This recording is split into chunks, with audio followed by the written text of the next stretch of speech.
It's time for the Jim and Terry Show.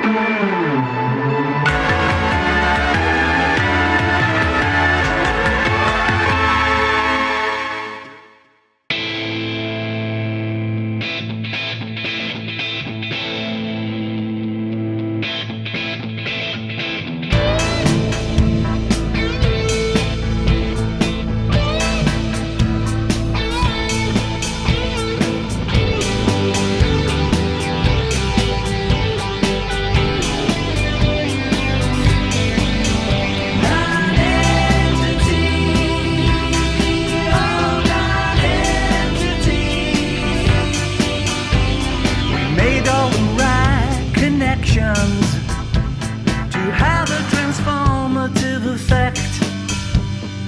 When you look back at what you've done, if you see nothing wrong, there's no forgiveness. Somewhere with room to move, somewhere you can pick up all the fallen wood, as you would raise up a fallen friend.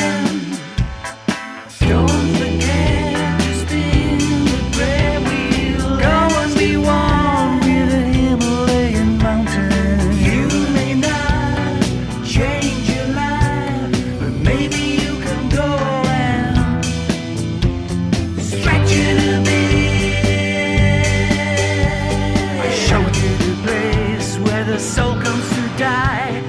All things must pass in the wink of an eye.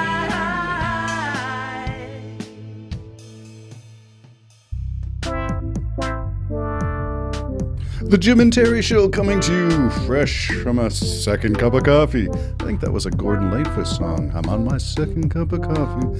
Yeah, my second cup. Still feeling fresh. Good thing too.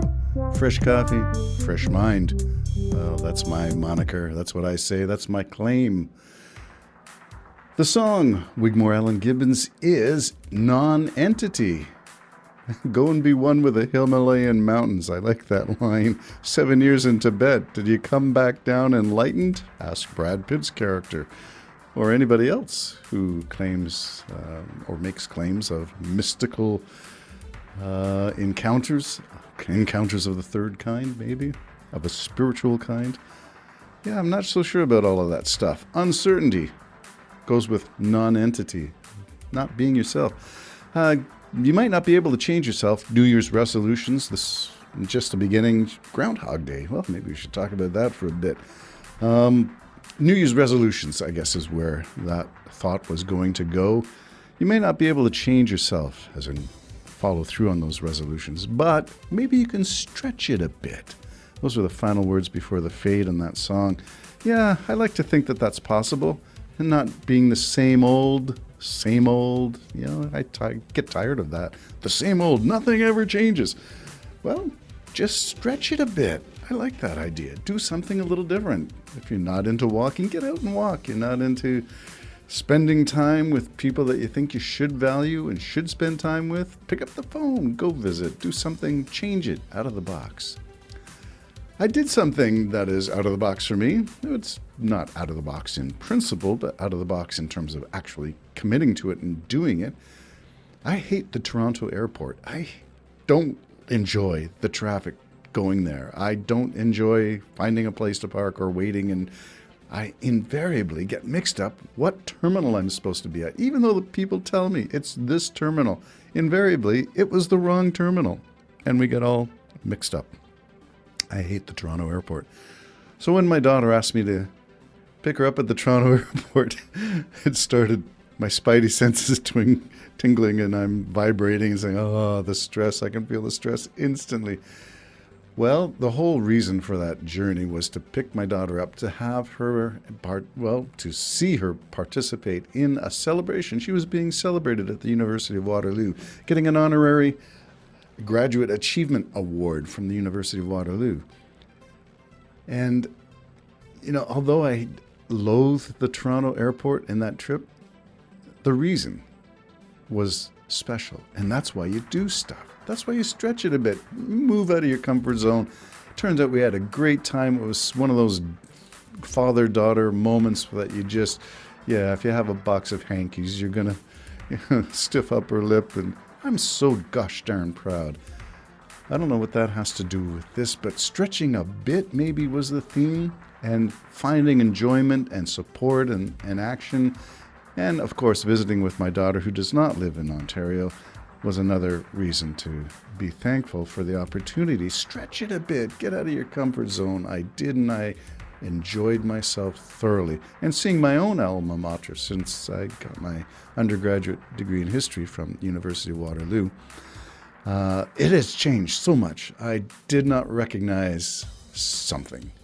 In fact, I didn't recognize much of anything, nothing.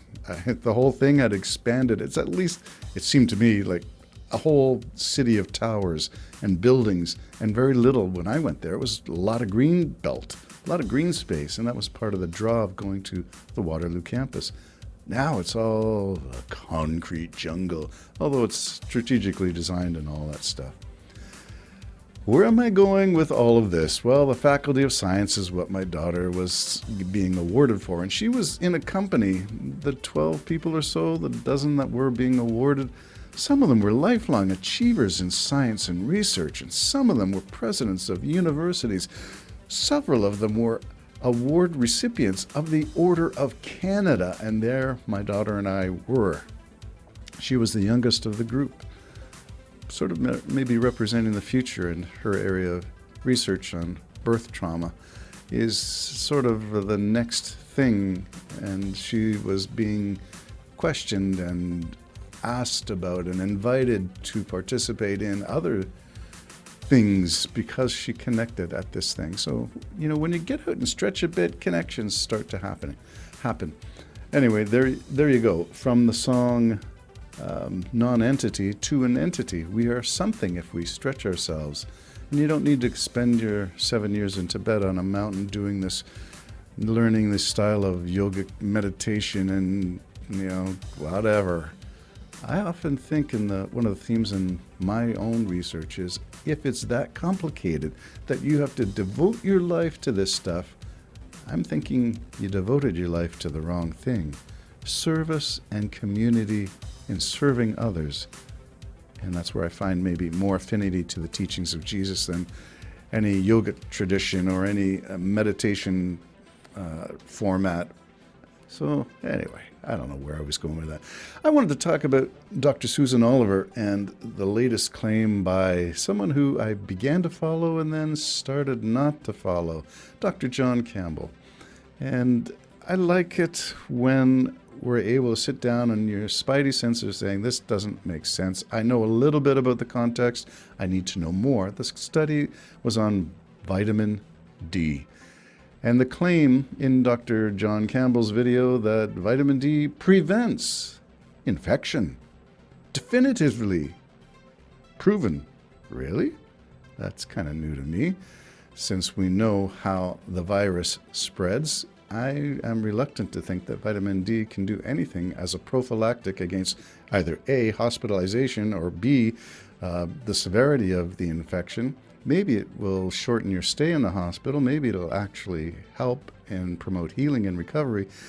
But really, as a prophylactic for COVID-19, what the heck is that all about? So Dr. Susan Oliver took a little time to take a look at John Campbell's latest video on vitamin D. There were 1, 2, 3, I'm looking at the screen here, 6 studies. Then there were 5 categories of areas of information. And these were ranked, so that's a 6x5 grid, and there are rankings for each of these categories in terms of reliability. A green dot means it's a very reliable source, and red means very dubious, very doubtful, and yellow means proceed with caution, danger, Will Robinson, but just question it.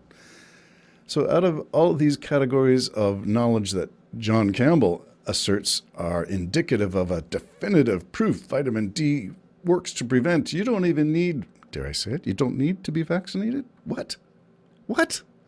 Yeah, so if you understand anything over the past 3 years, it should be to have a foundation of how an airborne virus is spread and how treatment must proceed. And vitamin D might have some usefulness in terms of general overall wellness, but that's about it. 13 of the 30 categories were ranked as reliable. The rest of it, sketchy, and the rest of that, downright misleading. Red dots, red alarms, red flags. Take a look at it. I'll put a link in the description. Jim and Terry Show, signing off.